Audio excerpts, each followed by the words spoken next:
Alpha homies, welcome back to this episode. Today we're gonna do something different. I always say that basically every video, but today we're gonna do a little cooking episode, even though technically there's no cooking involved. There's no heat, no fire, no microwaves, no nothing. Currently I'm watching Iron Fist and not really digging it, to be honest. Like the concept, like I like the character Iron Fist. I have no qualms about the whole Asians whitewashing stuff, because he's supposed to be a white guy, right? The only problems I have with this series is he's supposed to be this martial arts master, right? He's got the power of the Iron Fist. Unfortunately, he keeps getting his ass beat, like left and right.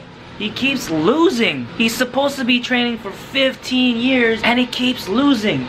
The fight scenes seem shitty. This title sequence seems shitty. Like, could you put some like better music to this instead of some low ominous tones? I mean, this animation looks pretty, you know, it's very consistent with all the Marvel Defenders, but the music is, I'm just not feeling it, right? I don't know, man. I wanted to like this show, but I'm just not digging it. The fight scenes seems like not into it. Like, it's not as on par with the Daredevil fight scenes. Like, he just keeps losing, like, in like the most stupidest of ways. He's supposed to be a martial arts master, and yet he's got no street smarts. He gets taken down because he's not paying attention, or, you know, he gets cheap shotted or whatever. It's like, what kind of martial arts master are you if you're not aware of your surroundings? And then his Iron Fist, like, he can only use it one time. It's like, I can only summon my chi for so long, and then boom. Like, the fuck? Of course, I'm only 11 episodes in. The final 2 might explain why he's like this, and then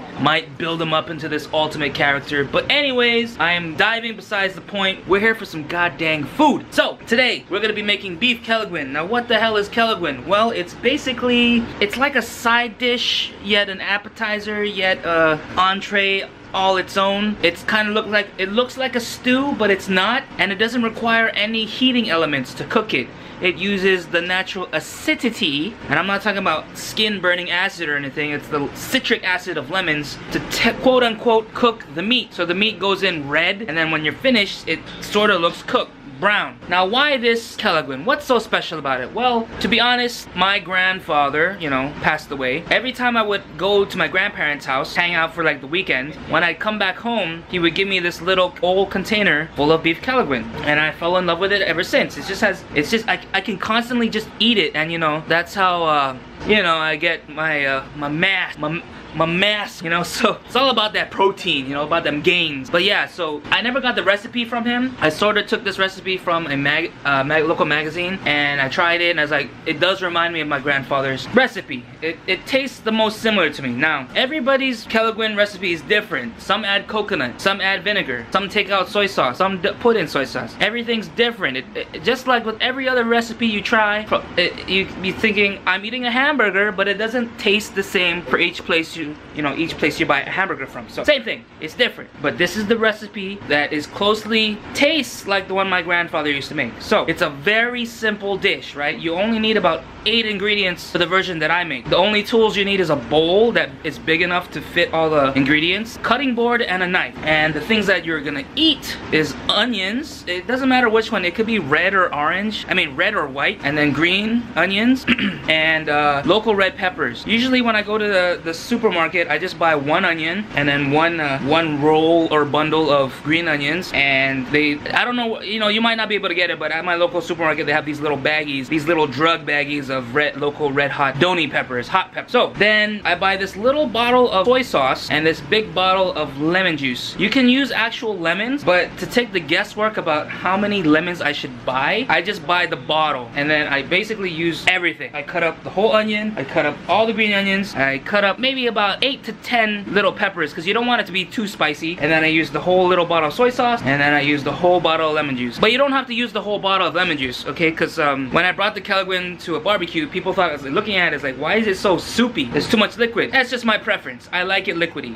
You can make Kelaguen out of almost anything. Bam, chicken, fish, shrimp, deer. Most popular is chicken Kelaguen, but you'll see a difference, a noticeable difference between steak Kelaguen and chicken. Chicken looks more drier, it looks more flakier, whereas steak usually looks more juicy, more liquidy. So I don't know why that is, but it is what it is. However, take note that you do some certain meat you do have to cook, especially chicken. You don't want to get that salmonella and E. coli and stuff. So all you gotta do is basically cut everything up, right? The meat, which is recommended beef flank steak. You don't want the meat to be too thick because the liquid will not penetrate all the way. So you might get like the outer layer. It's gonna look like a fucking rare steak. It looks cooked on the outside, but when you cut it in, it's like bloody. So I don't think you should do it that way. So beef flank steak cut into thin strips is usually the best kind. I'm gonna try and experiment later on, maybe try some like higher class steaks like prime rib or something, see if that works. I don't know. Kelaguen is a local delicacy. If you look on Wikipedia, you type it in, Kelaguen, it's gonna say it's a Chamorro dish, which sort of looks like ceviche? I don't know what it is, but using lemons to quote unquote cook or break down the meat to where it's edible. This dish is very sour, but you can use it, you know, on its own. You just like pick it up with your fingers and eat it. You can also get it with rice, put it on a bed of rice, pour the juice on it, makes things all, you know, nice and delicious. Or use like fried corn tortillas. Oh,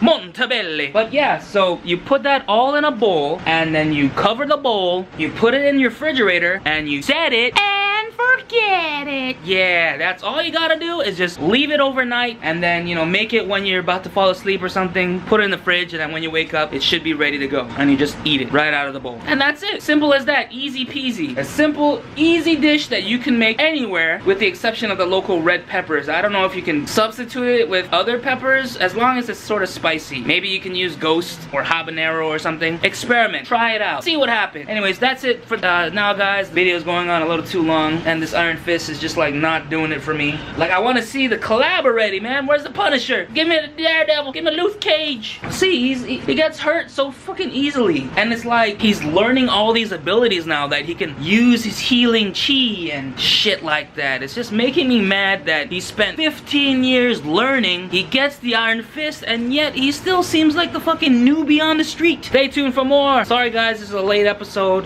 Been busy working, jury duty, and working again. You know, that old lovely chestnut of a time. But hey, stay tuned. Next month, I'm going to Japan. Flight's all booked up. I'm gonna also try to go to EDC Japan. What? Oh my god. I don't even like to rave or fucking dance or anything. I might as well check it off a bucket list saying, hey, at least I went to one of those things, right? And it's in Japan. It's gonna be the first ever EDC Japan. So, you know, next month I'm gonna bust out a lot of videos while I'm there. And if you're in the area when I'm out there from the 28th to the 6th of May, April 29th to 6th of May, let's go together, buddies. Woo! Anybody else going? Shout out! Love, peace, and chicken grease. Mwah.